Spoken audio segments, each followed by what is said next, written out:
Hello, everyone. This is Tom from the First to Last, the Nerdum. Last time I talked to you about books, it was with the last book of the Book of the Fallen Malazan by Steve Erikson, and so I have read just finished last night all of the Malazan Empire books from Ian C Esselmont. Now here are all my copies. This is a cringe for all book collectors because I got a missized book. I'm going to talk about this a little bit later. And I got the Kindle version of Crimson Guard, and then the large size trade paperbacks of the rest of them. All right, so I didn't know about these books until about 6 books into Book of the Fallen. I was getting ready to do my video of midway through with the 6th book. That video's on our channel if you want to check it out. But I did not realize that there was another writer until I was reading up on Wikipedia, so I didn't sound too stupid talking about Steven Erikson, and I found that he had a co-creator of the Malazan books, Ian C Esselmont. I was like blown away. I was like, oh man, I got all these new books to add to my list of books to read, and also some more prequels and sequel I didn't know about as well. So, coolness there. So I was very much looking forward to reading these. Although at the end of, I didn't want to read them mixed in because I saw a video where they talked about how to mix these in with the your reading of the 10 books of Book of the Fallen. But I loved and enjoyed Erikson's writing style so much that I didn't want it to be disrupted with another person's writing style, and I really didn't know if I was going to enjoy Ian C Esselmont's writing style, because everybody writes differently, and it could be a situation where Frank Herbert wrote the Dune books, and then his son and another writer took over, and there's a big schism against who's the value of Brian Herbert's books as opposed to Frank Herbert. So yeah, there's that. So there was a possibility that I wouldn't like Ian C Esselmont's writing. So I didn't want to get into that with the Book of the Fallen books. Also, they're such huge books. I'm such a slow reader that if I felt like if I got off track with the big 10 books, I might fall off and not finish the series. So didn't want that to happen. So yeah, I stuck with it. So when I got done with the 10 books, I thought, well, this book's only 300 pages. I was going to read this and then try reading other things as well. But as soon as I finished that, this one, I felt like, okay, well, I'll try some other shorter, single novel books that I'd had on the back burner. And I tried reading a page on each of those, and I kept thinking, well, I could be still in the Malazan world. I could still be reading those books. So I quickly, and I hadn't purchased the next book yet, and I needed my fix. So I quickly bought the Kindle version of Crimson Guard. I'm regretting that because, got paperbacks for all the other ones. So, yeah. So, also, warning on Amazon, I bought this and I didn't look, but it was like that, sort of like, add to cart. And usually with that, it's going to be the new version of that paperback, or at least not used one. And I thought that. I bought this, it came in, and you'll notice the $1.50 on there. I did not pay that.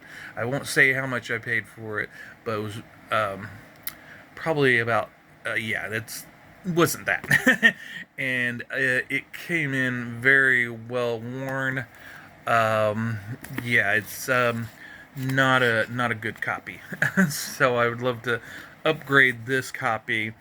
And now a lot of people do not, from what I understand and reading on people's opinions on this book, they're not really super enthused with this. They like his later stuff.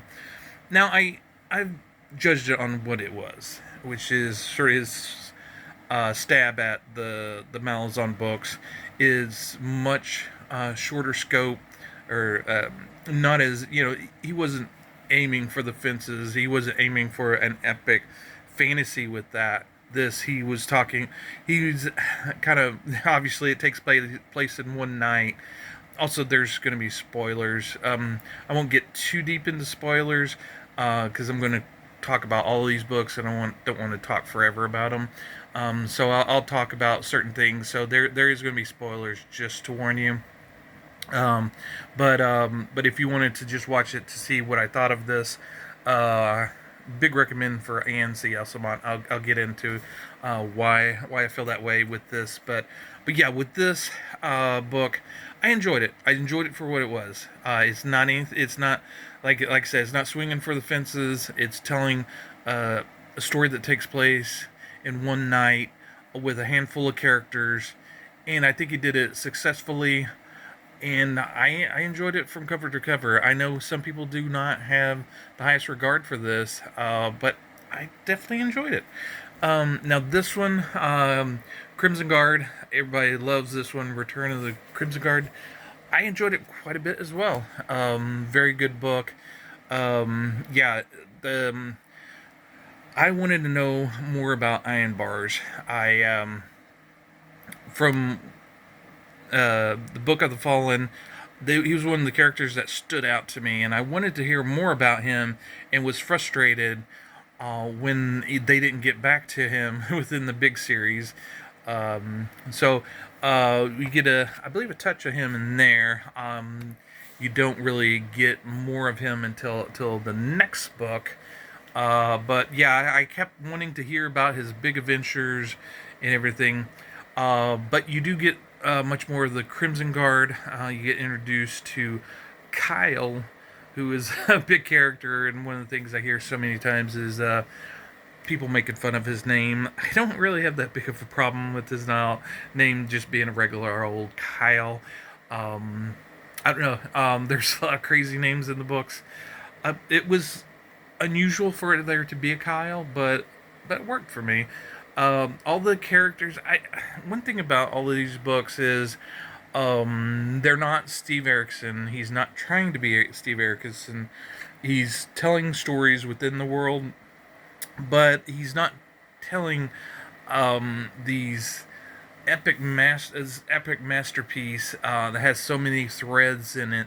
He sort of scales it back down a little bit. There are gods occasionally in these, but for the most part, it's mostly the little guys. Not just humans, but various races as well. But mostly it mostly hangs on the humans aspect of things. You sometimes you get a jacket here or there, and some you know demons or whatnot. But yeah, mostly the focus are the humans, or the Crimson Guard. I don't know if you consider them human or above human, but yeah, I really enjoyed Crimson Guard. It had a nice punch to it. Again, he's telling solid stories on a kind of a slightly smaller scale, even though these books, most of them run 500 pages or more. So they are telling a much more. Yeah, to say these are short, it's in relationship to Steve Erikson's 1,200 page opuses. So these are like not as I was going to say deep, but they are deep in certain ways. They're just not telling as complex of a story with so many story threads. And it's sort of a kind of a way. There's not all these various things. And now, so he's kind of hitting upon those missing pieces that Steven Erikson didn't cover in his big series. So he's kind of covering those moments, and also exposing other things that weren't even maybe they were kind of hinted at, but you didn't really understand. Now this one, Stone Wielder, another great one. I like the covers of these first three. They're obviously boat related. Um, Lesser, I like. I, I like these for some reason. They speak to me, but it's kind of a guy standing in front of something, kind of vibe to these. Obviously, and they, I understand that they're trying not to say too much of the storyline, but you're trying to pull in an audience, and I don't know if this truly really grabs someone unless you know what you're going for. I don't know if there's as much of an intrigue for these um, as there would if it a little bit more animated, a little bit more engaging. Um, a guy's back is you know really doesn't capture something. Obviously the landscape, the background's interesting, but this guy looks like he's kind of bored. This guy, it looks like he's going off to confront something. This is a little bit more engaging, but then in this one, sort of, he's kind of standing kind of stoically.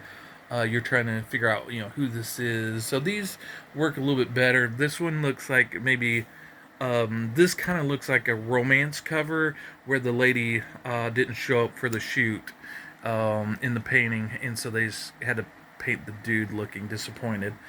Sort of what I get the vibe on this. So the guy who did these covers looks great, but yeah, I don't know. Anyway, so then there's Stone Wilder. Really enjoyed this one, and what I like about these is like this one had sort of like a serial killer kind of detective kind of looking for a serial killer, and this one Bloodbone is sort of like a Heart of Darkness kind of take, going into the jungle, which I like. All these kind of have kind of interesting sort of spins on it. It takes kind of like a concept and kind of twist it in an interesting way. But yeah, I really enjoyed all these characters in Stone Wilder.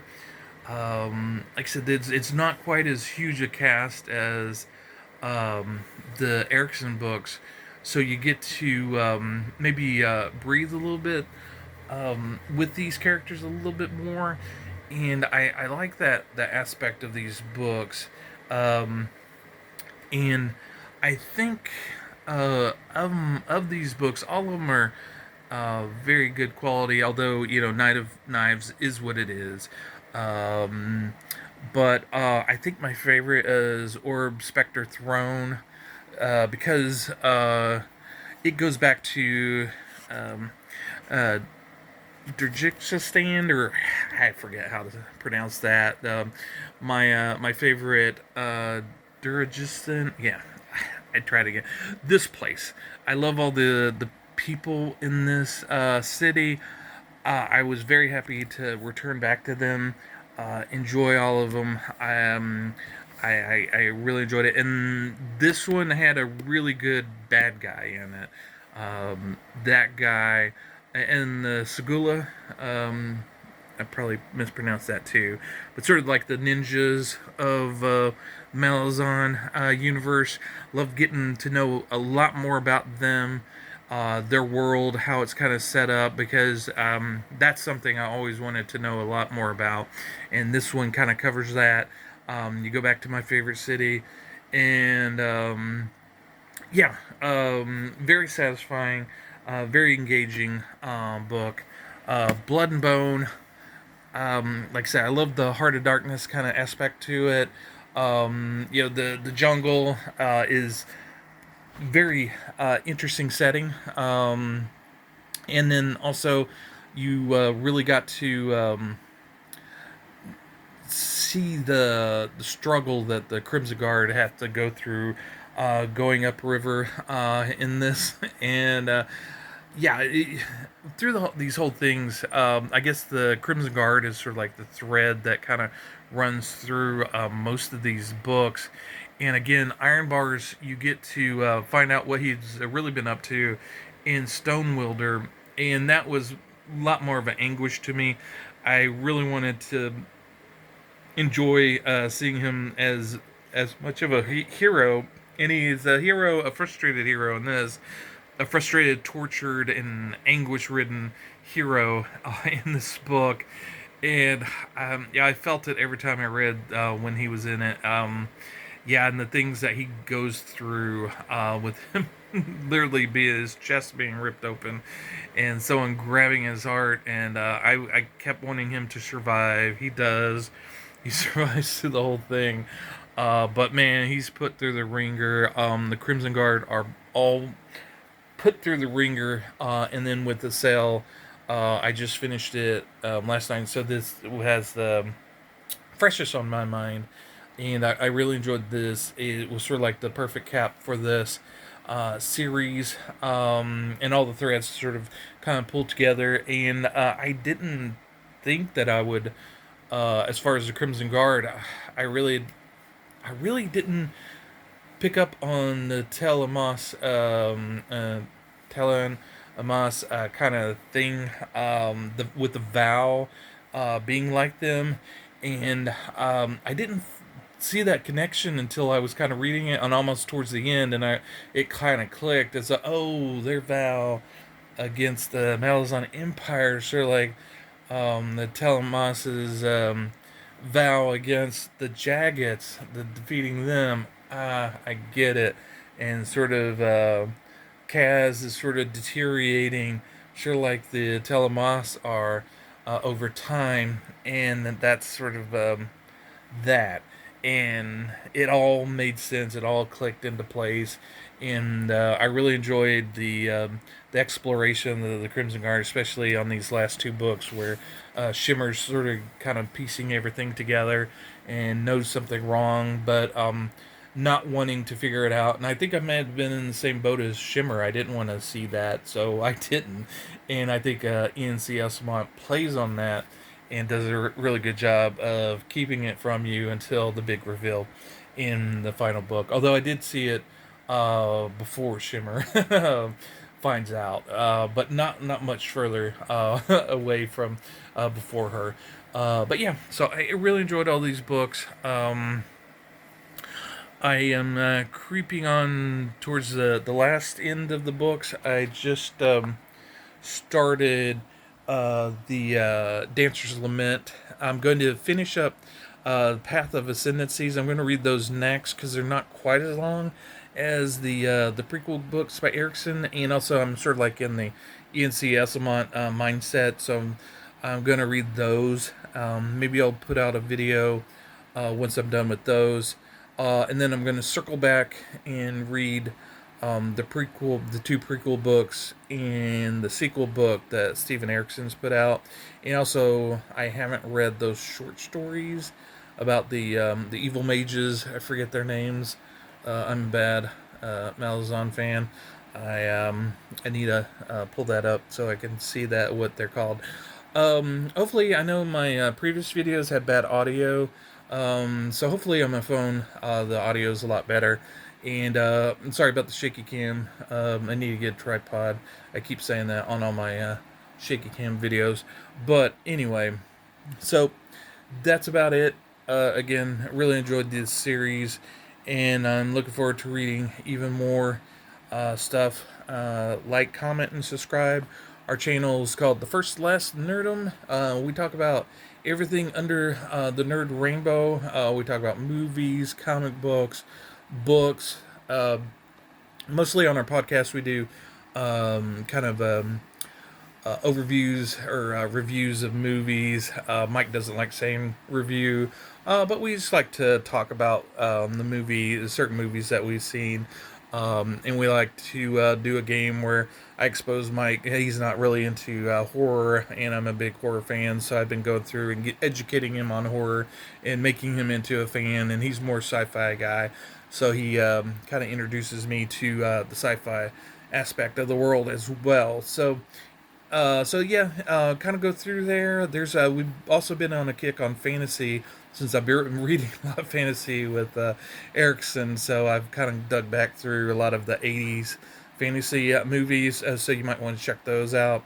But yeah, just give us a comment, and we always love to see comments down below. I like to engage with our audience. I know it's kind of small, but hopefully we can grow a little bit. And then if you like this video and any others, just give us a subscribe.